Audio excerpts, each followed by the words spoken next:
It immediately just struck me that what I was looking at was a lynching. If he wanted to commit suicide, he would have found a different way than to lynch himself. That's unheard of. Do you firmly believe that this was a murder and not a suicide? Yes, I do. And he was murdered because he was dating white girls. One of the ways of keeping them in their place was to lynch them. Do you believe it was sort of a cover-up in a way? I believe it was a cover-up all the way. My name is Keith Beauchamp, and I investigate murders. I'm a filmmaker exposing mysteries from the past, hate crimes from a time of racial injustice. This time, I'm looking at mysterious hanging deaths from the post-civil rights era. And I'm determined to reveal what's hidden.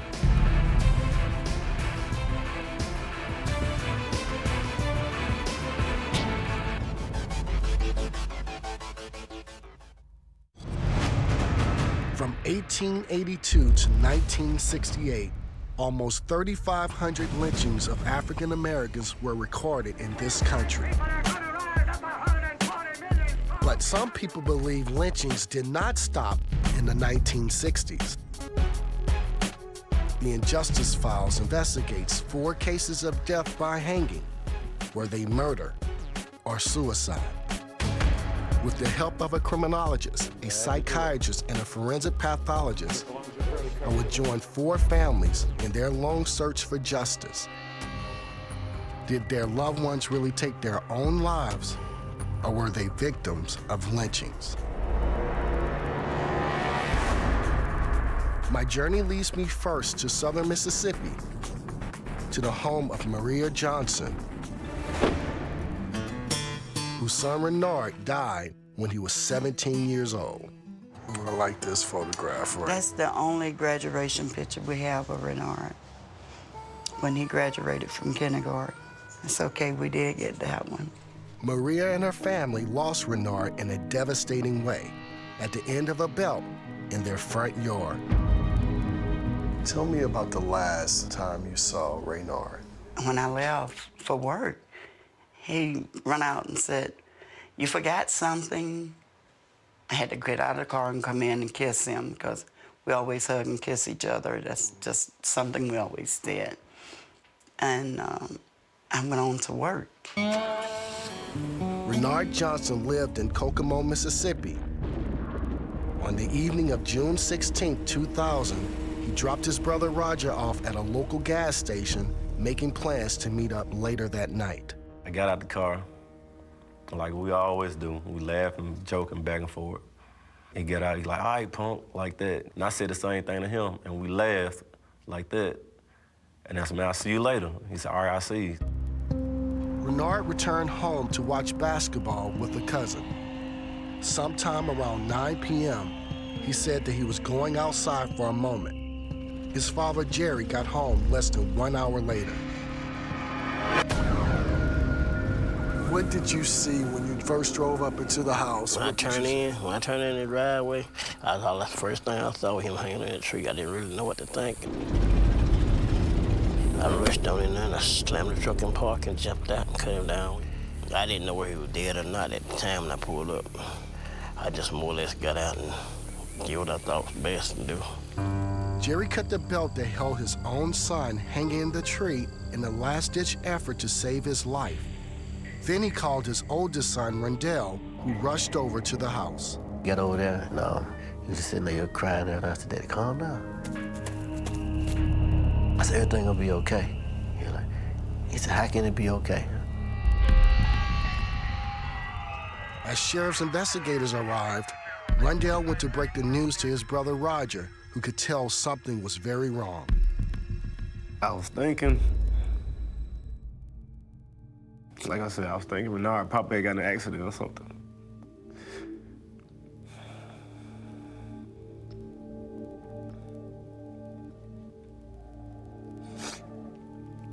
When Dale told me Renard dead, he said, "Man, Daddy come home when he found Renard in a tree. I'm like, in a tree?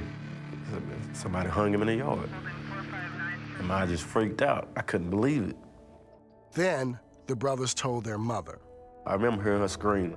I'll never forget that. She screamed.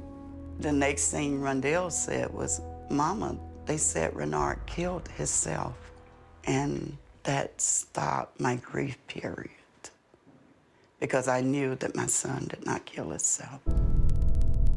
He was too outgoing. He had too much to live for. What did the sheriff deputies say to you when you arrived on the scene? They was gone. They had come, picked up his body, and left before I could get home. They didn't check it out. They didn't look for anything until the next day. By the time sheriff's deputies returned the following day, the family says dozens of people had been in the yard, even around the tree. Crucial evidence that could have helped determine what happened may have been lost. And Jerry Johnson had also disturbed the scene unintentionally when he cut the belt that held Renard in the tree. Still, investigators said they saw no sign of struggle at the scene. We submitted questions about their investigation to the Marion County Sheriff's Department. They did not respond. But I want to know what they may have missed. So I decided to consult with criminologist Lawrence Kobylinski. Thank you so much for meeting with me. At John Jay College of Criminal Justice in New York. Come on in. How can a crime scene of this nature be contaminated?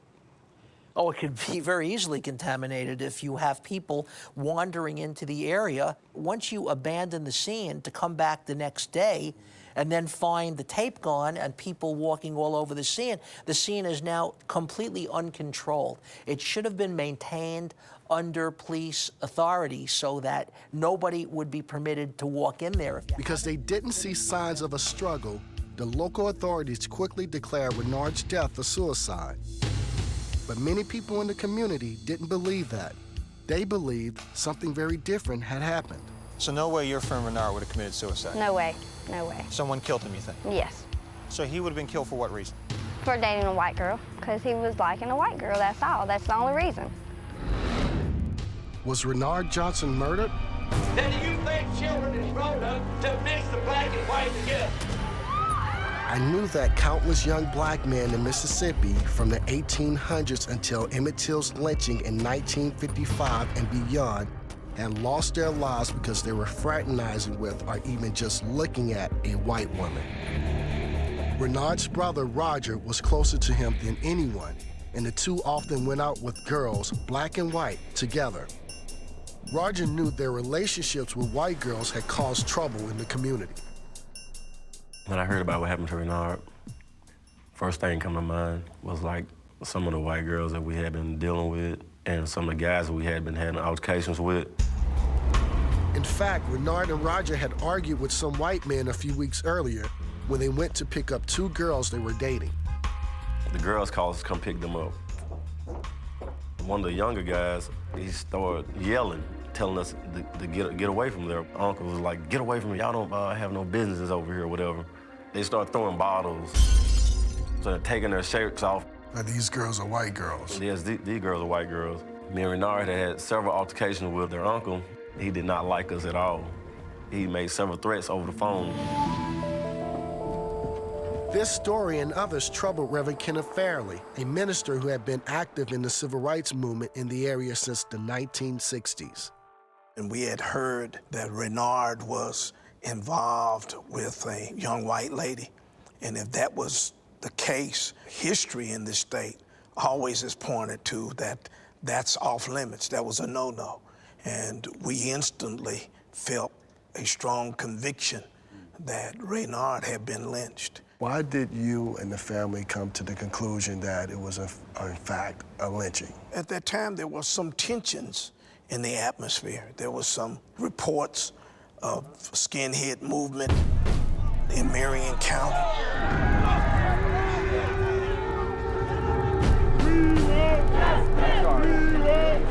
Renard Renard's case began receiving national attention in 2000 when the Reverend Jesse Jackson went down to Mississippi to bring pressure on the authorities.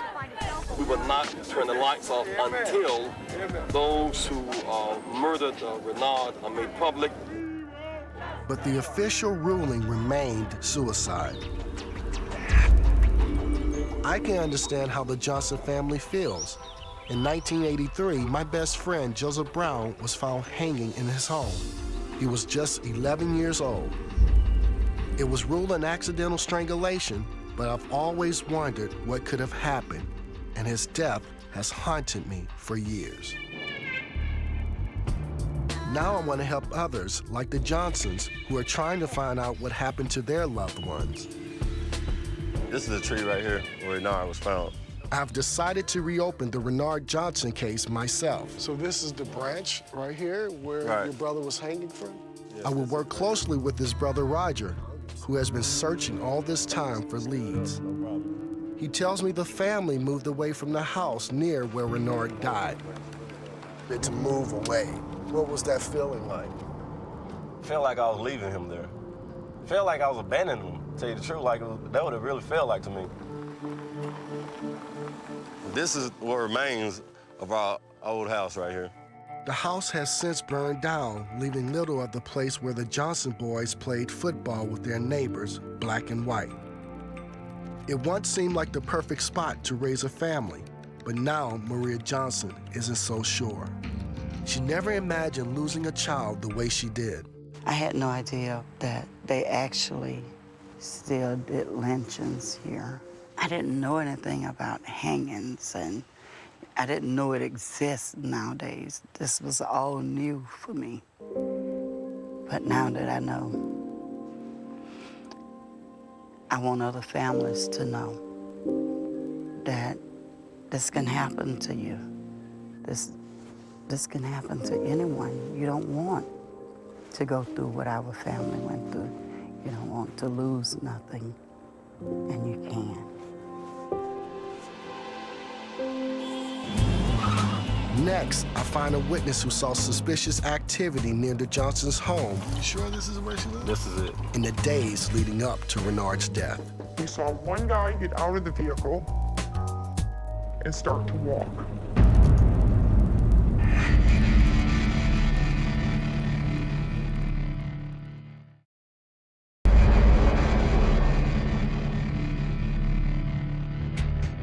As I investigate the hanging death of Renard Johnson in 2000, I find that many people around Kokomo, Mississippi see it as a reminder of the area's violent past.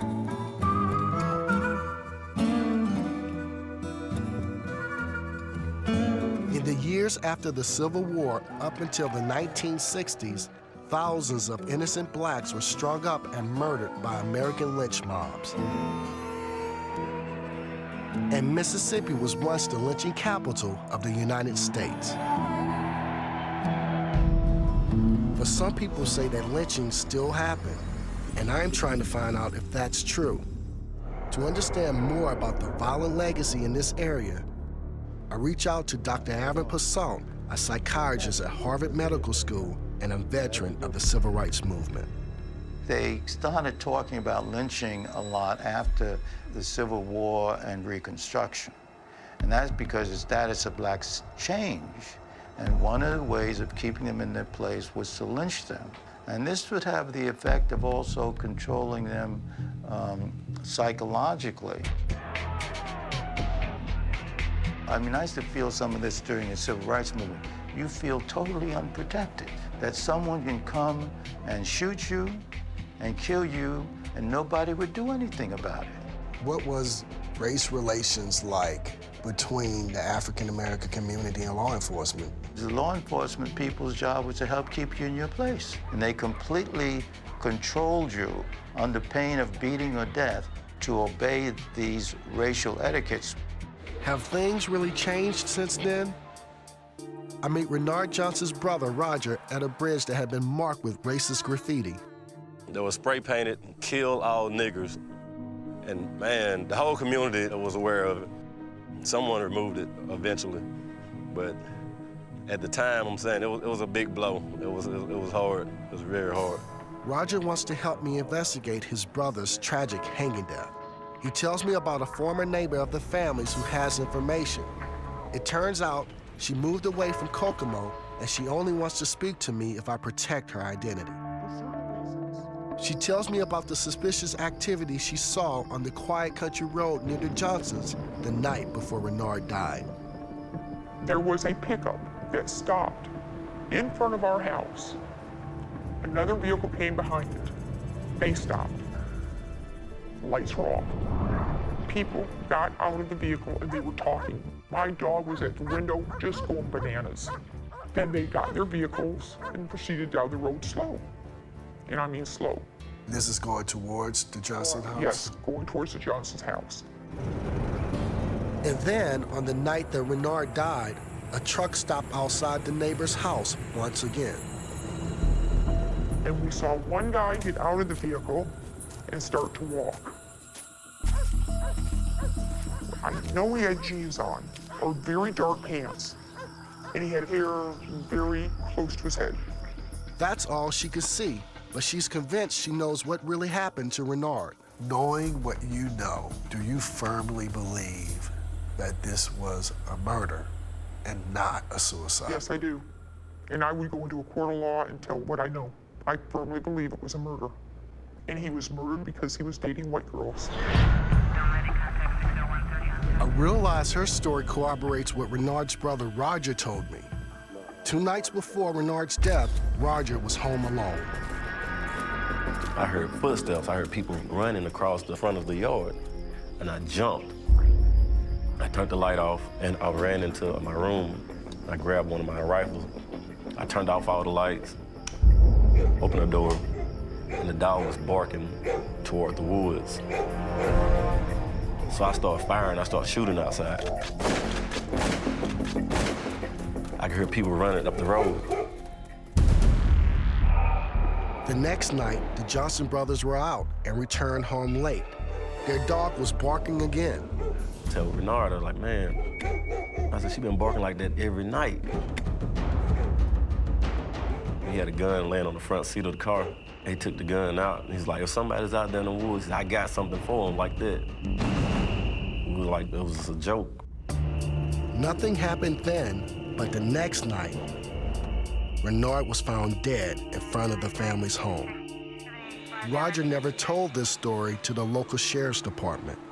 The local authorities, they never questioned me. I still haven't been questioned by them to this day. They never talked to you at all? They never talked to me. Roger finally did tell his story to the FBI, who began investigating the case in 2000 as a possible hate crime. But the family remains suspicious of many of the investigators they encountered. How did the authorities treat you and the family? Not that good to me. They treated us like we were. We didn't know the law, so they treated us to that extent that what we didn't know, we didn't know. After Renard died, his body was sent to the state's acting medical examiner. He ruled that Renard had died by hanging and that it was a suicide. In the house right there. The Johnson family has long disputed the autopsy findings and those of a second autopsy that also determined Renard's death was a suicide. So I decide to look into the competence of the man who did the first autopsy, Stephen Hain. And I find out his practices at the time have since come under a cloud of suspicion. I meet with Radley Balco, an investigative journalist who has spent a lot of time looking at Dr. Hain's record. Who is Stephen Hain? He is a doctor, but he's not board certified as a forensic pathologist. Starting in about the late 1980s, he cornered the autopsy market in Mississippi. How many autopsies did he perform, and what is the recommended amount for forensic pathologists?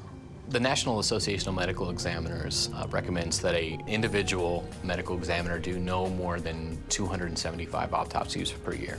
Hain, by his own testimony, did somewhere between 1,200 and 1,800 autopsies per year. People I've talked to who had visited his practice referred to it as a sausage factory or a sushi shop. Just these really surreal images of Hain and his assistants, you know, smoking cigars and eating sandwiches while they're churning out these bodies. I turned to renowned forensic pathologist Dr. Cyril Weck to find out what can go wrong when someone conducts so many autopsies. Well, any kind of mistake could be made and undoubtedly would be made from time to time. Now, what kind of meticulous care could be rendered in the performance of those autopsies? Obviously, it cannot be done. There just aren't that many hours in the day. In 2008, Mississippi stopped using Dr. Hain to perform autopsies after 2 men he helped convict were freed by DNA evidence, and his testimony in another case was thrown out. But before that time, he handled a number of mysterious hanging deaths, including Renard Johnson's. I showed Dr. Weck the final report from Renard's autopsy. Based upon the autopsy reports themselves, there's nothing that I can point to and say this is impossible or highly improbable or physically unlikely. They describe things that are consistent with a suicidal hanging. I'm disappointed that Dr. Weck can't rule out suicide from the autopsy report.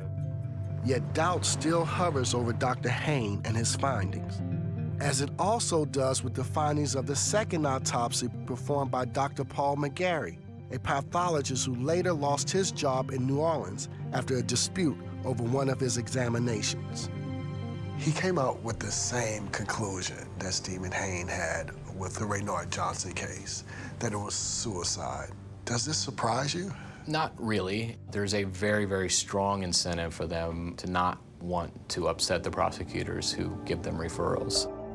I did speak briefly with Dr. Hain on the phone, but he would not respond to my request for an interview. But I wonder whether the doubts raised about him could help get this case reopened.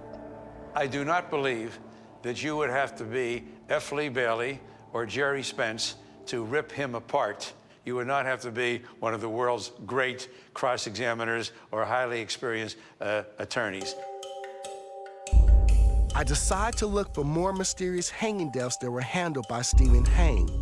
I'm not sure if it will answer any of my questions or not, but as I search, I find another family in Mississippi grappling with a verdict they don't believe. When they said that he killed himself, I knew it was a lie.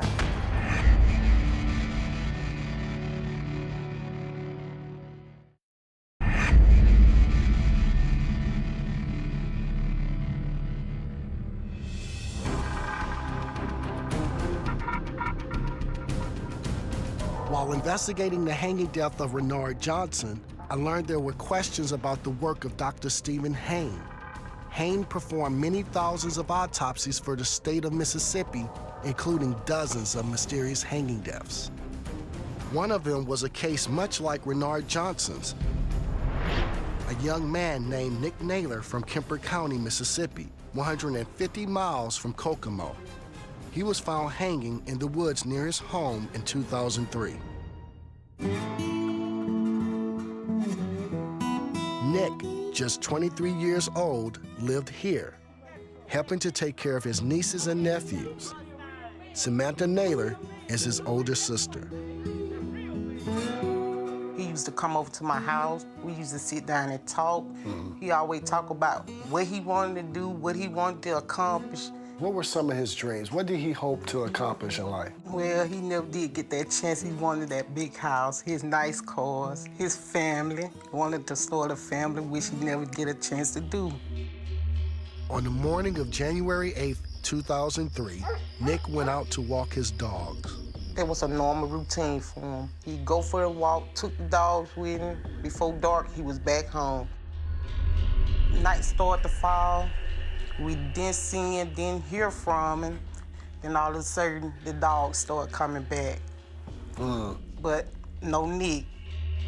That night and the next day, the whole Naylor family spread out to look for him.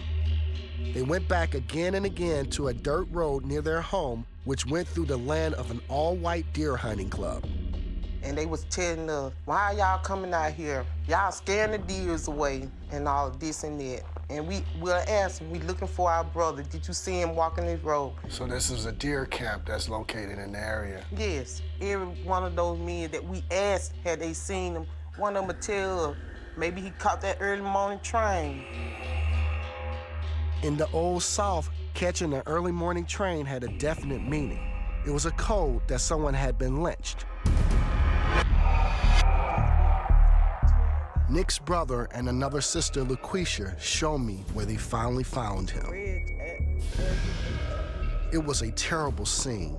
Nick was hanging from his dog's leash. He was out there hung on one of those oak tree. So it wasn't a big tree? It wasn't a big tree. Nick's mother, Rita, was there when they found his body. She has been in failing health, but I had the chance to speak with her soon after she lost her son. You know, this forever. This gonna stay with me forever. No matter what time of day I get up, I see the same thing, my son hanging from that tree. Just like the case of Renard Johnson, authorities did not control the scene of Nick's death. The Naylors tell me sheriff's deputies did not even put up police tape to keep people away. It seems that once again, they quickly determined it was a suicide. As soon as the body was discovered, the sheriff went down there. That's the first thing he came back to us with. It was suicide. Would Bud have killed himself? No. But the Naylors tell me no one asked them about Nick's state of mind. The sheriff quickly turned the case over to the Mississippi Bureau of Investigation, and an agent came out to talk to the family. And he told her, he said, we ruled out suicide. And he said, 'cause this is a note that he wrote. And so I looked at the note and I said, oh, sir, this ain't my brother's handwriting. He said, I don't care what you say. I ruled this as a suicide. So he's extremely irate with you guys. Instead of coming to investigate and ask you guys questions, he was getting real mad. I've seen it over and over again, a lack of communication between the families and the local authorities. Criminologist Lawrence Kobylinski tells me that's a mistake. There's absolutely no reason to cut out the family from the investigation. They should be part of the investigation. They're a source of information that the police officer doesn't have. You need that information to arrive at some conclusion as to what really happened. Once again, Dr. Stephen Hain did an autopsy on Nick's body. And once again, just as he did in Renard Johnson's case, he ruled it a suicide. Then a grand jury investigated the case as a possible homicide. Ishmael Muhammad is an attorney who represented the Naylors. It was an all-white grand jury. It was. All white. And what year is this again? I guess it's 2003, right? 2003, you have an all-white grand jury in the state of Mississippi. Right. And one of the people who participated on the grand jury was the coroner. That's right. Who ruled the case of suicide. That's right. What evidence did the prosecutor present to grand jurors? The prosecutor's position was that there was no signs of struggle, that if it was in fact a hanging, as it was, that there would be signs of resistance. That argument that there was no sign of struggle was also made in the Renard Johnson case. In Nick Naylor's case, it convinced the grand jury. They ruled he had committed suicide. But Nick's family thought someone should investigate the hunting club where his body was found. They were actually the last to see him alive and the first to see him dead, that community of hunters. But I can't find out who was interviewed because all the files are missing. The family doesn't have the police report or the autopsy. And when I meet the new sheriff of Kemper County, James Moore, I find out even he doesn't have the files. Now, for me as a sheriff here, I would like to know what really happened. You know, if the findings is suicide, then okay. But if the findings were something else, then we need to know that too. So there's no files on the Nick Naylor case in your office? There's no files being held by the Kemper County Sheriff's Department on that case. Do you have a sense of hope that you could retrieve those files in some way? I will get those files in some way. I will be able to know for myself what their findings were, and we'll get a copy to put on file at the Sheriff's Department there. Since I cannot see the case file, I decide to pay a visit to the man who was sheriff at the time, Samuel Tisdale. He agrees to speak with me. Mr. Tisdale, thank you for allowing me to come interview you. Sheriff Tisdale was the first investigator to see Nick Naylor's body. It turns out he has a surprising explanation for what happened. He believes Nick was practicing for initiation into a street gang. His hand was in the chain up on his neck. So my thing was he was trying to join the gang, and you had to do initiation when you join the gang, and he was practicing. But Mr. Tisdale, seriously, I have never heard of a gang initiation being used in this manner by you actually hanging yourself. When he climbed that tree, he wasn't expecting for that limb to break. If that limb hadn't broke that he was standing on, he would have never failed. As he tells me the story, the rain drives us inside. We quickly set up the camera, and then I ask him about his initial impression seeing Nick's body. When you walked up on that scene, what came to mind? Thought maybe somebody had hung him. That was my thinking. And, I said, well, shoot, they done hung him. But, after we investigated, after I looked over it, and then we called in the state, the FBI even came, and we all come to the same conclusion. I'm gonna tell you, the family don't believe it's suicide, and they probably would never. They won't never. Do you believe that the system worked for them in this case? It worked, but it wasn't to their satisfaction. Whatever happened in the original investigation, it left the Naylors without the answers they need to come to terms with their loss. Yes, I can do this. Okay. All right, we're gonna get through this, all right? How has it been for the family? It's hard because, first of all, we don't know what happened to him. We don't know what he went through, because we wanted to know. It would brought some kind of closure if we knew what exactly had happened to him. But since we don't know, the pain is still there. When I return to Kokomo, Mississippi, I find that witnesses in the Renard Johnson case are scared to talk to me. At one point, they tried to get alongside of us and push us off the road.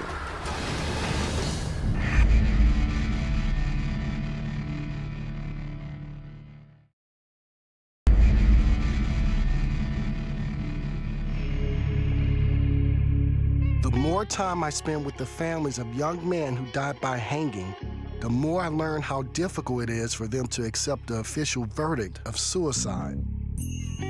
The family of Nick Naylor was left with profound grief and conviction that they had not learned the whole truth. And Renard Johnson's family is haunted by the same ghosts. I return to Kokomo so I can learn more about this tragic case.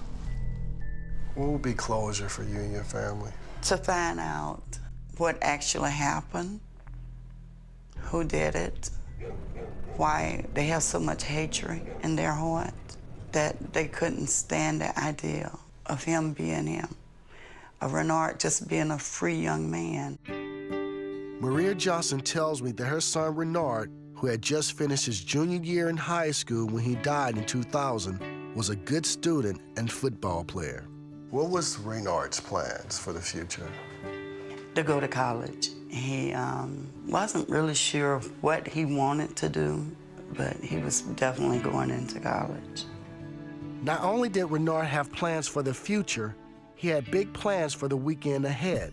He was looking forward to a local celebration called Juneteenth, which was scheduled for the day after he died. Everybody's been saying that Renard committed suicide, he was depressed and all this stuff, but he was excited about the weekend. Right. Juneteenth was one of our biggest days of the year. And that was gonna be that Saturday. Renard was 17 years old, so he felt like this year was gonna be his year at Juneteenth. Psychiatrist Aaron Persson wrote a book about mental illness and suicide among African Americans. Dr. Persson, when someone does not show signs of depression, is it likely that they would commit suicide? Yes, you can commit suicide without people sometimes in your own family being aware that you are depressed. So that can happen. But most of the time, people show some sign of depression, and some may even warn that they're suicidal in some way. He does have questions about Renard Johnson's case. Is it surprising that they would rule this case suicide when there's no letters or any evidence left behind? It's surprising, particularly since he was looking forward to the future. I think it's still possible it's a suicide, but I think it needs a complete and open investigation with regard to it being a homicide. To me and to many of the people I've met, even if Renard was suicidal, it's hard to imagine he'd choose to hang himself from a tree. When we hear of a rope and a tree, that's a lynching. And we don't believe that we would lynch ourselves. If he wanted to commit suicide, he would have found a different way than to lynch himself. That's unheard of. As proof that Renard was suicidal, sheriff's investigators spoke with a girl he was seeing. They said she had told Renard she loved someone else on the night he died. It was rumored that Renard was depressed because he broke up with his girlfriend. That would be impossible. Renard didn't have a girlfriend. What type of relationship did he have with Takara? Basically, relationship he had with any of the other girls. And he was not dating her seriously? No, he wasn't. I spoke once with Takara, the girl in question, who told me she had never said Renard was depressed. But when Roger Johnson and I tried to get her on camera, she refuses. He was talking. Who said don't talk about it no more? And who said that anyway?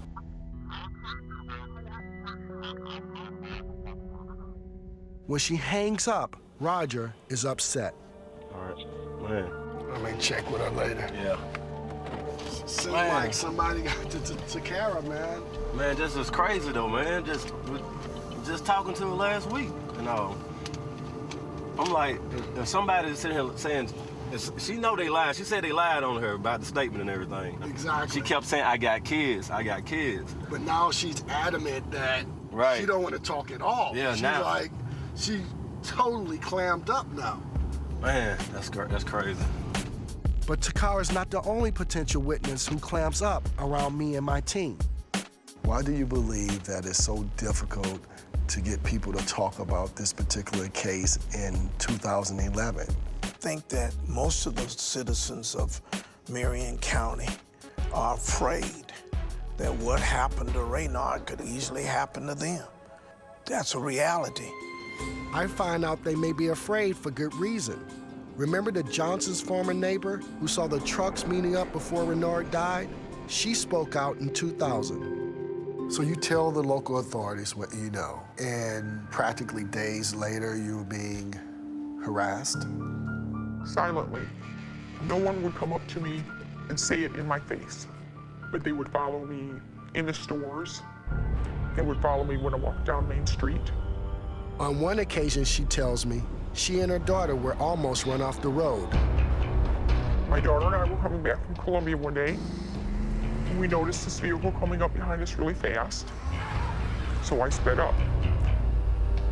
The faster I went, the faster they went. At one point, they tried to get alongside of us and push us off the road. And I gunned it. She and her daughter didn't stay around the area very long. When did you leave Marion County, Kokomo, Mississippi, and why? It was either 2003 or 2004. Things were just rough. I couldn't find a job. Nobody would hire me. So we decided it was best to leave. All as a result of you speaking out? I do believe so, yes. But I still want to know who harassed her. Did she have any idea who these people were? Some of them were teenage boys that lived in the area, that went to the high school. Some of them were sheriff's deputies that would harass people. And they were harassing you and your daughter? I'd be coming back from Columbia. I'd have a sheriff's vehicle on my tail, literally on my tail, all the way to my driveway. And then they would sit there until I got out of the vehicle and walked in my house. Renard's brother Roger tells me he also had problems with sheriff's deputies. Did you and your brother ever have run-ins with the Marion County Sheriff's Department? Yes, we had several run-ins. One was in the winter of 2000, several months before Renard died. The brothers were driving home from the nearby town of Columbia with two white girls in their car. We were pulled over by some sheriff's deputies, and they made me and Renard get out the car. I asked them why did they pull us over. They never would tell us. I asked them over and over. They tell me to be quiet. At the time, they're questioning the girls. They're talking to the girls, but they're not saying nothing to us. We're in the middle of nowhere. So we started to get scared. I'm thinking the worst. I'm like, man, something's about to go down. The deputies ended up letting them go. When they got back in the car, the brothers asked the girls what was said to them. The girls said that they asked them, why y'all riding with these niggas? Do y'all parents know y'all be out here with these niggas like that? We submitted questions about these allegations to the Marion County Sheriff's Department. They did not respond. But veterans of the civil rights movement tell me they wouldn't be surprised if dating interracially caused the Johnson brothers trouble. I think that is still a problem. If you want to put yourself at risk, you're more at risk if you're walking down the street with a white girl. Even if the general public looks the other way, you still may hit the nerve of someone, particularly white males, who may be very racist and can't stand the idea that you are dating a white girl and all the sexual connotations. That's one reason Eugene Bryant, the former head of Mississippi's NAACP, investigated what happened to Renard in 2000. When you heard about this case, did you automatically believe it was a lynching? We wanted to investigate to find out, to see what really happened. And no, you don't automatically assume it, but it's in the back of your mind because you understand this is Mississippi, this is the Deep South, and this is the territory where the Klan hang out. So do you believe that strange fruit still hang from the trees of Mississippi? Yes, I do. And it's even stranger today because the Klan is not really visible, but the invisible people who run our law enforcement, who run businesses, and who run other endeavors in the state of Mississippi are still the ones who are pulling the strings. Renard's case could go deeper than I imagined. I think it's time to speak to one of the men in charge of the investigation. But first, I will look into another hanging death, far from Mississippi, in the shadow of the nation's capital. I became completely convinced that he was hoisted into position.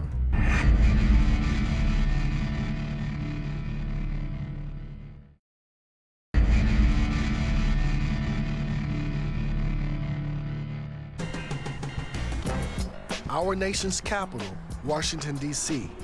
For many decades, it has been a symbol of freedom and justice. My journey for justice takes me just outside D.C. to Silver Spring, Maryland. Here, another family was confronted with a mysterious hanging death. On July 31st, 1986, neighbors found the body of 19-year-old Keith Warren hanging from a tree close to his home. His sister, Sherry Warren, insists his death was the result of foul play.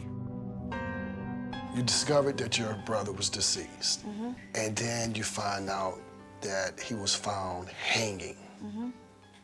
I mean, what comes to mind when you hear this? I don't know exactly what happened. I don't know if it was jealousy or a prank gone bad, but they put him on that tree. That's what I thought. But soon after arriving on the scene, Montgomery County authorities ruled Keith's death a suicide. No autopsy was done on the body at the time. Criminologist Lawrence Kobylinski tells me that was a critical decision.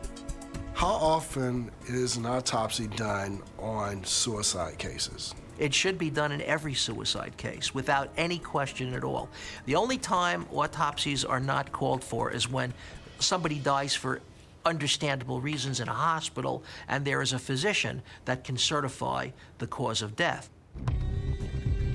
In a decision that would prove controversial, authorities sent Keith's body to a funeral home before his family was even notified of his death. The body was then embalmed. The body's evidence has to be autopsied. If a morgue was available, the body should have been brought to a morgue. Just as in Renard Johnson's case, authorities quickly treated Keith's death as a suicide, and his family has fought that verdict ever since. Sherry is continuing a long crusade begun by her late mother, Mary Cooey, to change the suicide verdict. Let's talk about your mother a bit. What type of person was she? My mom was very strong-willed. She was a diplomat, but she could bite you when she wanted to. My mom wrote to every legislative branch. She was not gonna give up till she got acknowledged. But despite Mary Cooey's efforts, the local police continued to treat Keith's death as a suicide. Their official position remains the same as it was in 1994. Met numerous times with family, with different groups. It's been reviewed by the Justice Department, the FBI. We've had numerous media inquiries, and it's been 8 years that this thing has dragged on, and nothing new really has come forward. Until the day she died in 2009, Mary Cooey believed the system failed her. And I want to find out if she was right. So I meet with Dallas Lip. He was one of the first responders answering the 911 call that reported the discovery of Keith's body in 1986. Tell me what you felt when you walked up on this scene, and what did you see? It immediately just struck me that what I was looking at was a lynching. I mean, I had a young black male hanging in the woods, and immediately looking at the way the rope was configured, it was apparent to me that he had been put in that position, and that that wasn't something that he had done to himself. Dallas takes me to the site where Keith's body was found, which looks very different now. Because unlike what we see here today, that was a significant stand of woods there, and this fence that's in front of us now wasn't there. So we actually entered the woods straight off the end of this walkway. He was actually positioned back here approximately in the area between these townhouses. Since the woods are gone, I asked Dallas to draw what he saw at the scene. He produces a detailed sketch of the way the rope was arranged. And then wrapped around the base of that tree several times, where it was then tied off in a knot. Later, I show a similar sketch to Dr. Kobylinski. Would someone who is trying to commit suicide do a setup in this manner? The rope is basically anchored at 3 points. First, at the tree, the big tree, and then the second tree over here, and the branch over here. So I guess it could be done by a single individual, doing harm to himself, but it's not the usual scene that one finds. It certainly is a suspicious finding here. When he was on the scene, Dallas noticed something else crucial to the case. There was nothing for him to step off of. So given the fact that he didn't have anything to stand on and the way the rope was arranged, I became completely convinced that he was hoisted into position. That was the only plausible explanation. So why did authorities determine it was a suicide? Was race a factor in their decision? I asked DC investigative reporter Dale Walters about the local scene in the 1980s. All the focus was on DC. It was on Marion Barry. It was on 48 Hours on Crack Street. It was about crime being the #1 cause of death for young black male. And as a result, young black men were viewed with a small prism, and that prism said you're either guilty of crime, you either know somebody that's guilty of crime, or you're about to commit a crime. And that's how they looked at Keith. His family insists that Keith, who was on his way to college in the fall, was not involved with drugs. The last time they saw him was on July 29th, 1986, 2 days before his body was found. He left the house with his duffel bag for tapes, as if he was going to go hang out. And what happened? And he never came back. Was it a normal act that Keith would leave the home and don't return or contact anyone? He never, if he stayed out or he was not coming back, he would call my mom and tell my mom I'll be out all night. Did he ever show any signs of depression at any time? He was himself. He loved life. No, never at all. But in his report, the police investigator wrote that Keith was having personal problems. I asked Sherry what that meant. In '85, he was in Duke University Hospital for an anxiety disorder, dealing with the divorce of my parents, but it wasn't depression. The family felt that Keith had recovered and that police shouldn't have used his earlier condition as a reason he would have committed suicide. As I've seen in other hanging cases, that initial decision to treat Keith's death as a suicide affected everything that followed. How was your family treated during this whole ordeal in terms of the investigation that was led by local authorities? First of all, they told us there was no investigation. They said back in '86, the case was closed as a suicide. We're not investigating it, leave it alone. Critical evidence disappeared over the years, including the tree that Keith was hanging from. And then you cut the tree down a month later. My mom calls the department. She's told by the detective, yeah, we cut it down and we're holding it for evidence. But the case is closed as a suicide. So why are you collecting evidence? And this is the merry-go-round that Montgomery County had my mom on for 23 years. Sherry Warren is not the only one who is upset with how her brother's death was handled. Over the years, first responder Dallas Lip has tried to help the Warren family find out the truth about Keith's death. But he and Sherry have never met in person, so I take him to see her. Hi, Dallas. I can't hug you. Yeah. Oh, my God. You Nice don't understand. to finally meet you. I know, you know.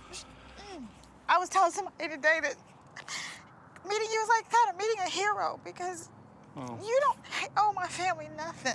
And for you to do all this for me, oh my God. Sherry wants to show Dallas the personal items the police returned to Keith's family. They said that he had on this blue hoodie jacket. Did you remember seeing this on his body? No. Okay. And these boots? No. None of this other stuff was certainly on him or around him that I recall seeing.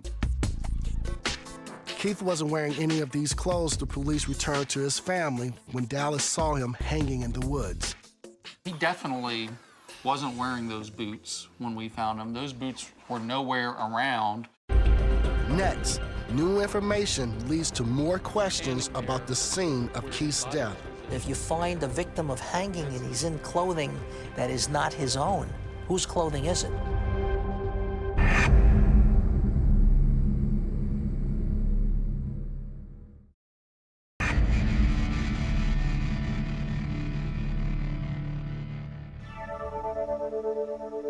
The body of 19-year-old Keith Warren was found hanging in a tree not far from his home in Silver Spring, Maryland on July 31st, 1986. His death was quickly ruled a suicide by the Montgomery County Police. I've been investigating this case, just like I've been looking into other mysterious hanging deaths. I've learned there are questions about what Keith was wearing when he was found. Keith's sister Sherry tells me these first came up in 1992 when her mother, the late Mary Cooey, obtained photographs from the scene where Keith died. They're upsetting to look at, but provide many clues to the case. What did you see? There are photos of Keith on the tree. He is actually strung up and not hanging down, contrary to what we were told. His clothing was changed, contrary to what we knew. Like, everything was just not what it's supposed to have been, and not what we were told it was. The pictures validate what we had been saying, that he did not do it. The pictures do raise a number of questions. In one of them, for instance, there's someone in the background. I want to discuss this with criminologist Lawrence Kobylinski. Is it normal to have a bystander this close to the crime scene? No, definitely not. This area should have been cordoned off immediately. Nobody should be at that scene except for those people that have a role to play. We also noticed that the shirt is caught up underneath. Yeah. Now, is this common for someone who's trying to hang themselves to have something near the noose to obstruct the noose in some way? I think not. I think normally if somebody is trying to commit a suicide, they're going to put that noose around the neck and not have clothing underneath the rope. But the biggest surprise in the pictures was what Keith was wearing. The family says the clothing and shoes didn't belong to him. It certainly raises questions. If you find a victim of hanging and he's in clothing that is not his own, whose clothing is it? Sherry tells me her mother was energized when she received the pictures, even though they were so painful to look at. My mom went into action mode. She said, okay, here is the evidential proof that he could not have done it. I'm not crazy. We're not crazy. With the pictures in hand, Mary Cooey tried to get the county to reopen Keith's case and exhume his body to do an autopsy that had never been done before. I told her, if you want one, go pay for it. She decided to go ahead. The autopsy performed by forensic pathologist Dr. Isadora Mihalakis in 1994 uncovered another surprise. A number of toxic chemicals, especially one called TCE, were found in Keith's body. Mihalakis said, I can't definitively say how your brother died. However, I can say that the chemicals in his system, the highest concentration were in his brain and his liver. He would not have had the physical or mental capabilities of tying a rope around 2 trees and climbing up a third one and jumping off or something. But Maryland's medical examiner believed the chemicals came from the solution the funeral home used to embalm Keith's body. Forensic pathologist Cyril Weck tells me it's not clear who's right. It's a question of, did TCE, the trichloroethylene, cause death, or is it a post-mortem embalming artifact? And you've got very knowledgeable people setting forth solid opinions in both directions. I just can't tell you for sure. I'm afraid this is up in the air. It is a bizarre case. Once again, the decision to have the body embalmed without doing an autopsy compromised the investigation. You find a body like this, in this circumstance, with the rope tied here, one tree to another, and so on, this is a case that definitely cried out for an autopsy. And if that had been done before postmortem embalming, we wouldn't be talking today, would we? You see? That's the tragedy of this case. There are still so many open questions. And I wonder if Keith Warren didn't kill himself, then how did he die? And who could have hung him in the tree? This is a classic example of who did it, nobody knows, because nobody did the investigation the way it should have been done. Our investigation simply said he didn't kill himself. That left open the door of who done it. And to this day, we don't know who done it. Then Del Walters shares with me his theory on Keith's death. First of all, I don't think that anybody set out to kill Keith Warren. I think what they basically did, or what happened to Keith Warren, was somebody set out to scare him. And that's when it went bad. I tracked down a friend of Keith's, Rodney Kendall, who identified Keith's body on the day it was found. Hello, Rodney. Hello. He has moved away, but he shared the rumors he had heard over the years. What do you believe happened to Keith? I think that something happened at maybe a party he was at, and someone put him in the tree and tried to stage it as a hanging. Yeah. It's as a suicide, that is. Rodney told me people were looking for Keith in the days when he was missing. One of them was an acquaintance named Mark Finley. Mark Finley was someone who may have known information about the case of your brother. He left a message on our answering machine that said, he said, Miss Warren, this is Mark Finley. I want to come over and I want to unload. Mark Finley never got the chance to tell the family what he knew. Soon after leaving that message in 1992, he died in a late-night bicycle accident. The paramedics on that crime scene, they all said that Mark looked like something had beat him up, had beat him to death with a blunt object. So his death was suspicious. It was suspicious, but they classified it as an accident. This second death just adds more mystery as to what may have happened to Keith Warren. Mary Cooey spent her whole life trying to get those questions answered. Mary had been waging a one-person battle against the system that all the way up until this time kept telling her, your son committed suicide, your son committed suicide. But Mary kept looking at it and saying, there's something wrong with this picture, and there was something wrong with this picture. But as I look into this case, I can get no further help from the authorities. the Montgomery County Police Department did not respond to my questions about Keith Warren's death and the subsequent investigation. I've had the same problem so far investigating the death of Renard Johnson back in Mississippi. But as I dig further, I find an important new witness who's willing to come forward. And what she has to tell me could be crucial to Renard's case. And he said that he put a bag over his head.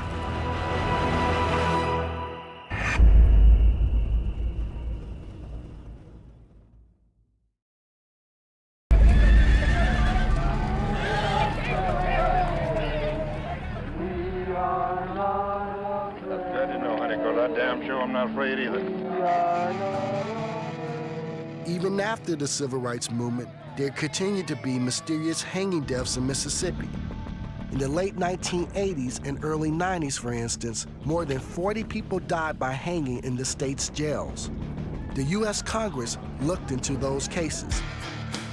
I found that Mississippi's deadly past has cast a long shadow over the case of Renard Johnson, who was found hanging from a tree in 2000. Things that happened in the past in the state of Mississippi where it was ruled suicide, and we knew from looking at pictures and the beating that it wasn't suicide. So that's why we didn't trust the system. In Renard's case, the former district attorney told us in an email that everything was investigated and reinvestigated by several agencies. They found there was no evidence of a crime. I filed Freedom of Information requests to see their reports, but when I was in Mississippi, they hadn't come through. Family members and others stick by their opinions, though. They don't think the truth has come out. What did you feel about the investigation? I really don't think they did a good job. Actually, I don't think they did a job at all. Do you believe it was sort of a cover-up in a way? I believe it was a cover-up all the way. I believe that somehow the good old boy system was at play in the state of Mississippi, and they were just covering up from top to bottom. I tried to ask the Marion County Sheriff about the case, but he wasn't sheriff at the time. He told me I should speak to the former sheriff, Rip Stringer. I was afraid Stringer would be reluctant to speak to me, so I went to his home with a hidden camera. Hello, Mr. Stringer. Hi. How are you? My name is Keith Beauchamp. I'm a filmmaker that's taking a look at the Renard Johnson case. I just want to ask you a few questions. You know, still in the community, everybody's still saying it's a possible homicide, and you know, no one believes. It was rude. Everything was done. Everything was rude. Yeah. It was all cleared on it, everything, the autopsies, everything. But it doesn't seem very cleared up to me. I recently heard a new rumor about another girl Renard might have been seeing, a relative of the former sheriff himself. Can I ask a quick question? And I don't want to offend you anyway, but I want to ask you, can I ask you? One of the rumors was that Renard apparently was dating your niece or your daughter or something, and you found out about it. I heard talk of that, but I never had any knowledge of it. The investigators found out who he was dating, who he had seen that night and everything. They done an excellent job on their investigation. Yes, sir. The FBI came in, we had them involved, we had the State Highway Patrol involved, so I mean, everything was checked. That's all he tells me before he goes inside. He believes the case is settled. All right. Thank you, sir. All right. Thank you very much. All right. But several facts remain unexplained by investigators. Renard was found hanging by a belt the family said wasn't his.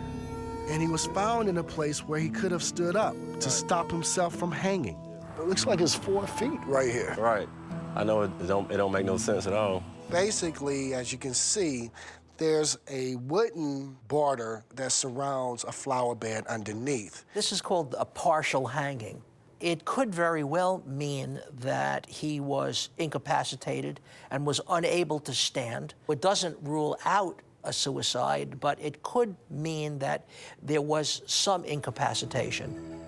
If Renard was incapacitated and unable to stand, that could explain why the investigation found no sign of struggle. But how was he incapacitated?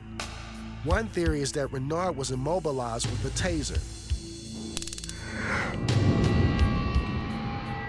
But forensic pathologist Cyril Weck says a taser would have left a mark. I did not see any such penetrating marks described. With the pigmentation of an African American, it could be more easily missed than someone who has a light white skin or so on. But there is nothing in there to suggest it in the autopsy report. Funeral director David Smith, who prepared Renard's body, did notice something. He has since passed away, but in 2000, he told ABC's 2020 about a mark. I didn't see a sign of choking. What I did see was a very severe burn behind his neck. He told us that he had a round circle about the size of a quarter at the base of his head, and that it was strange because he had never seen that before on a body. But in addition to the possibility that he was tasered, there's another theory of what happened to Renard Johnson. I was told he may have been suffocated with a bag before he was hung in the tree. And Dr. Weck says that would have been impossible to detect in an autopsy. Is it easy to determine this type of suffocation when you're conducting an autopsy? No. If you put a plastic bag over somebody's head, I'm not going to be able to determine anything. If the plastic bag goes down far enough and covers his neck, and he's struggling and so on, and the fingers and fingernails don't get on neck skin and don't reach the skin of the face or the neck, I can't tell you that. No, there's no way.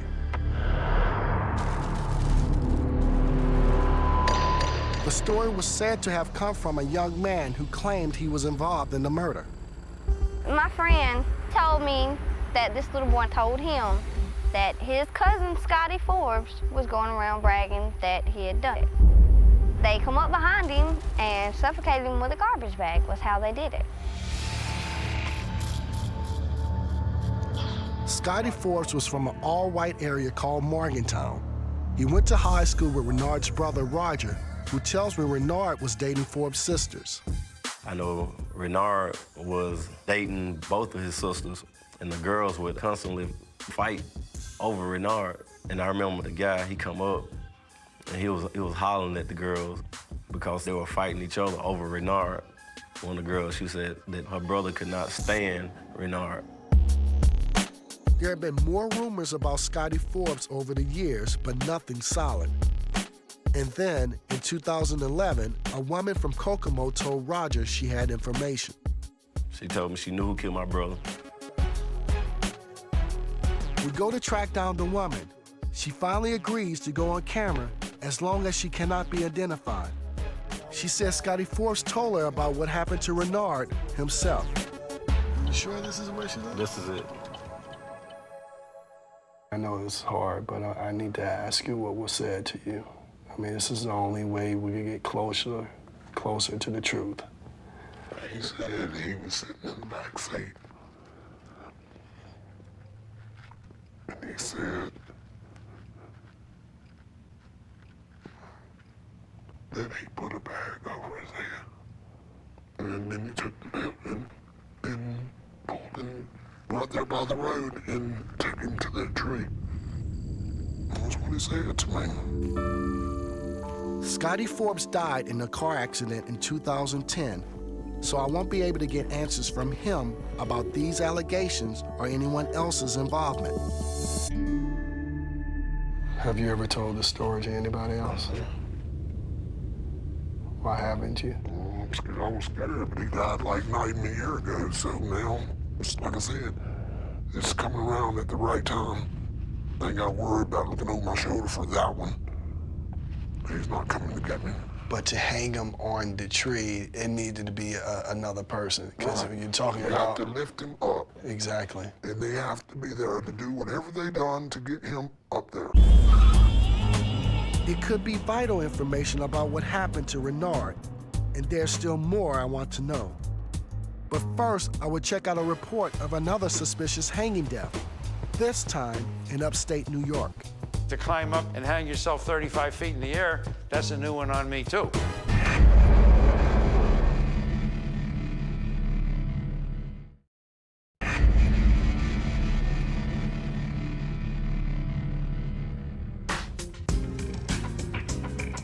that I'm making progress in my investigation into the death of Renard Johnson. But I've learned about a much more recent case, far from the racial tensions of Mississippi. In fact, it's in upstate New York, in a small town called Glens Falls. I need to check this out. In May 2006, 14 months after his family reported him missing, Izell Parrott's body was spotted dangling from a branch at least 30 feet up from the forest floor. It was ruled a suicide, but Parrott's daughter, Janique, refuses to accept the verdict. Why would a 61-year-old man who weighs probably close to 200 pounds climb 30 feet into the air to hang himself in a wooded area? It just doesn't make sense at all. That was also the reaction of Izell's girlfriend, Alberta Steens, when she heard about his death. I told him that there was no way that Izell would have hung himself. He grew up in an era when black men were lynched. He would never have done such a thing to himself. To find out more about this case, I visit the woods where the body was found. My guide is Greg Korasak. An archaeologist, Greg found Izell's wallet while working in the woods on a survey. Sheriff's deputies had Greg take them back to where he found the wallet when they determined Izell was a missing person. And I stopped. I said, "This is where we found it." At that moment, one of the police officers directly behind me said, "Look up." And at that moment, everybody looked up, and we saw him. So Mr. Parrott's body was actually... It was hanging probably 35 feet up there. I mean... 35 feet. You can imagine how no one would notice it because it just doesn't occur to you to look that high. Wow. I mean, the fact is we were working in this area beneath where he hung for, you know, the whole day, and we never knew he was there. Greg has followed the case closely, and he doesn't believe that Izell killed himself. It was very suspicious. I mean, 35 feet up in the air, 61-year-old guy, you know, it just doesn't seem like a probable situation. I mean, you can see yourself, there aren't a lot of ways to shimmy up that tree. Exactly. Izell's friend, Kenneth Jones, is the person who asked me to look into the case. Izell was a well-known local barbecue chef, often called Izzy. But Jones tells me there was tension in the town because of Izell's friendships with some white women. Did Izell ever talk to you about him being harassed? He had done a cookout, and there was a lot of racial harassment type tone, you know, comments being bantered about. He told me that he had found carvings on the tree in his backyard with the initials KKK. Did you really ever fear for his death? Did you really feel that something could possibly happen? Yes, absolutely. And I told him, honestly, I told him that I don't want to have to be coming back up here trying to get an investigation going when they find your black ass swinging from one of these trees. The initial investigation began in March 2005. After not hearing from Izell for several days, Alberta Steens had a missing persons report filed. What did the police tell you? They just told me that this was the deal. They had looked, they'd searched, they could not find him. There was nothing that they could find of any substantial evidence to think that there was any foul play. At the time, police told Janique Parrott they believed her father had left town. They showed us a few documents which they claimed proved that he left. Specifically, a bus ticket that he had purchased to North Carolina but had never used. In addition, there was a check that had been written to him that my father voided out, and the police claimed that by returning the check, he was basically sending the message that he was getting out of town. The investigation reopened in May 2006 when Izell's badly decomposed body was found. After an autopsy, the medical examiner ruled his death a suicide. So the authorities contact you and your mother and tell you that your father committed suicide. What did you guys do? My mother told the police officers flat out that my father did not commit suicide, that that was not in his character and that she believed that he was lynched. The Izell Parrott case falls under the jurisdiction of the Warren County Sheriff. The lead investigator on the case, Terry Como, agrees to meet with me. It turns out he knew Izzy personally. If you happen to pass him in a patrol car or you stop to talk to him at his business on Warren Street, when he was cooking, he'd always have a conversation with you, always stop and chat, tell a joke, just overall pleasant. Did the Sheriff's Department ever do any investigation surrounding the harassment that he received? We had checked that ahead of time, even before Izell's body was found. We had no other indications that he was being harassed by anybody. So he actually never filed a report about being harassed here? There's no reports here. But there was something at the sheriff's office that no member of Izell's family had ever seen: official photos of his body hanging. Investigator Como showed them to me. This is the silhouette in the tree from a distance. This is the body here. So with all these branches, do you think it would have been possible for someone to actually climb those branches themselves and hang himself? Very much easier to climb this tree than to, say, being carried up this tree, yes, or to be mechanically hoisted up the tree. Como says he believes Izell committed suicide, but I still find it hard to believe that a 61-year-old African-American man climbed this tree to kill himself. Does this seem like someone who would want to kill themselves? Would they climb 25, 35 feet in the air to commit suicide? I don't know what was going through his mind, but I would venture to guess if it was a hate crime, they would have wanted the body found. In the Old South, lynchings were very public to help send a message of fear. In 2006, the Warren County Sheriff's Department closed Izell Parrott's case as a suicide. But I want to show the photographs to forensic pathologist Sarah Weck. What can be determined from a body that's been sitting? What was the temperature, the humidity? Where was this and when? This was in Glen Falls, New York. During the time of the winter months, because as you can see, the victim has winter clothing on. And he was not found until the next year? Yes. I do not believe that a body could remain suspended for 1 year. Keep in mind, you have only cervical vertebrae and muscles and soft tissues. These all disintegrate. And once they disintegrate, there's nothing holding the vertebrae together. There's just little muscles. The idea of a body hanging with that full weight for a year, and then you got from winter through spring, through summer? No, I don't believe that's possible. So what are you telling me is impossible? I don't think he was hanging for a year. How he got there, I can't tell you. I mean, to climb up and hang yourself 35 feet in the air, that's a new one on me too.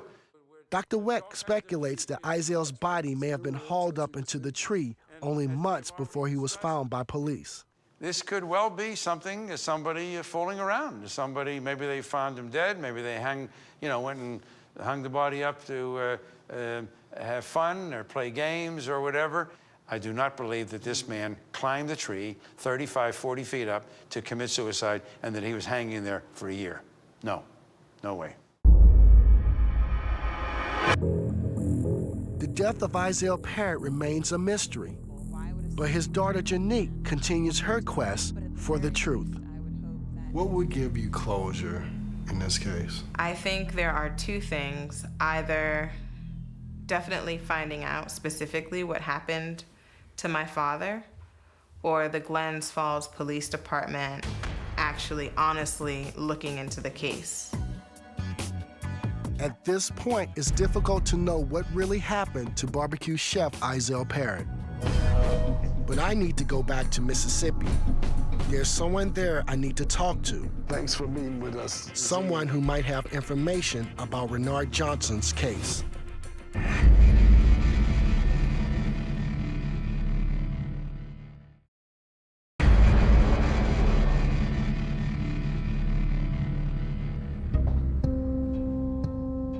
The mysterious deaths of Renard Johnson, Keith Warren, Izell Parrott, and Nick Naylor not only haunt their families, but also their communities.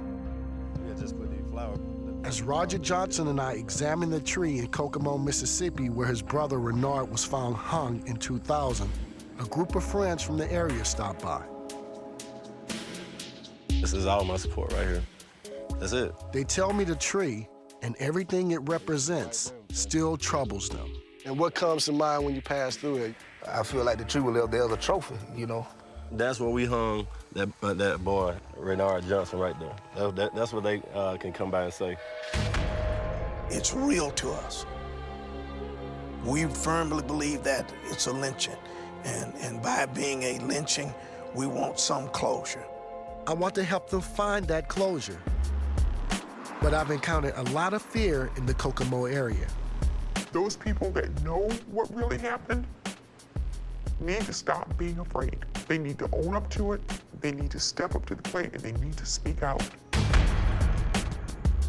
There are gonna be some people that are willing to say something now that were not comfortable with saying something 10 years ago. I had heard the story of Scotty Forbes, who had supposedly bragged about the murder. And then I get a new lead about another potential suspect. Renard's brother, Roger, takes me to meet a friend of the family. So, Roger, where we going right now, man? We're here about a longtime friend of me, Renard. He was with us tonight whenever Renard was killed. Dirt driver. Right here. Let's see what he has to say.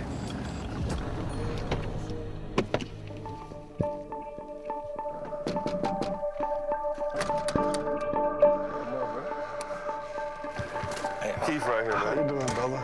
All right? Thanks for meeting with us this evening.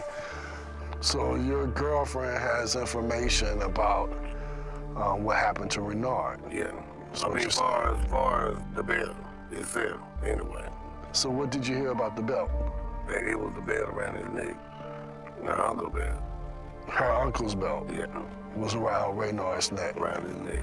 So you think your girl would talk to us in regards to her uncle? I'll see. The girlfriend is willing to talk by phone.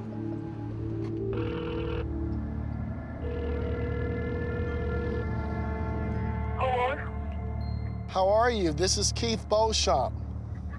I'm good. How are you? I'm okay. Thank you so much for talking to me. I just want to get a little insight of what you've heard about the Renard Johnson case. I've always heard my papa always told me all the time that he was my uncle still. Your grandfather told you that your uncle was involved with the killing. The girl's uncle lived in the Kokomo area. When we right by there, I remember seeing my uncle's house from where he used to live, and then like, on down on another road is where my grandpa took me with the we got hung out. And the caller tells me that she was related to one of several white girls Renard was dating. I've heard their names in 20 years. Like I say, I was real young when that murder happened. I was real young. All right, thank you. You're welcome. Bye-bye.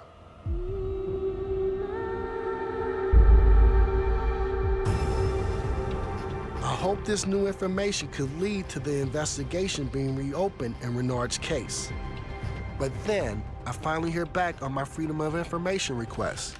I received reports from the original state and federal investigations.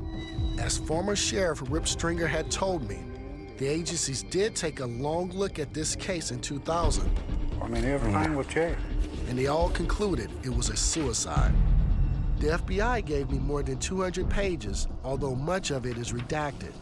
It turns out they investigated many of the leads we did, including Scotty Forbes. They tell me over the phone that he took a polygraph in 2000 and was not pursued as a suspect.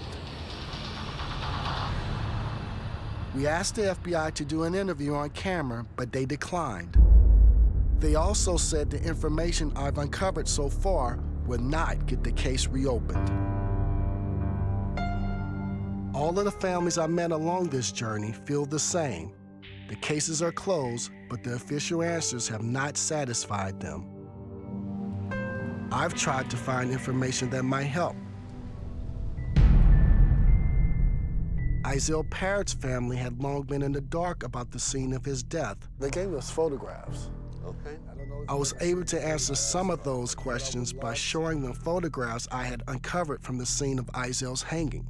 These photographs are quite disturbing, but I only want to show you these photographs because I feel that, you know, we all have a lot of questions. The photos only confirmed their belief that Izell did not hang himself.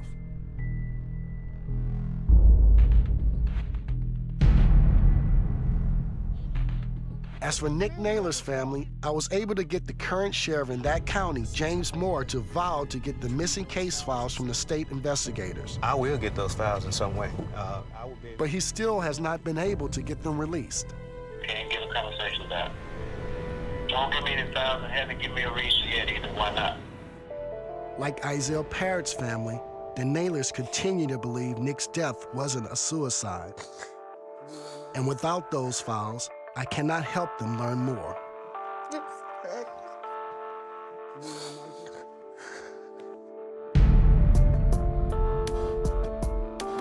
I accompanied Keith Warren's sister, Sherry, to her first meeting with the Montgomery County Police Department in the fall of 2011. But she did not hear what she had hoped. The county still would not reopen the case or change the cause of death from suicide to unknown. What would be closure for you, Sherry, for you and your family? Changing the death certificate and a proper investigation. One where you do question witnesses and you do go out on leads and you do look at evidence, you know, yeah. I began my journey hoping to bring new insights to these cases, but I found that there are still too many questions, and it frustrates me that I cannot give more to these grieving relatives. After all, our experts have told me that in each case, there's evidence that could point to murder.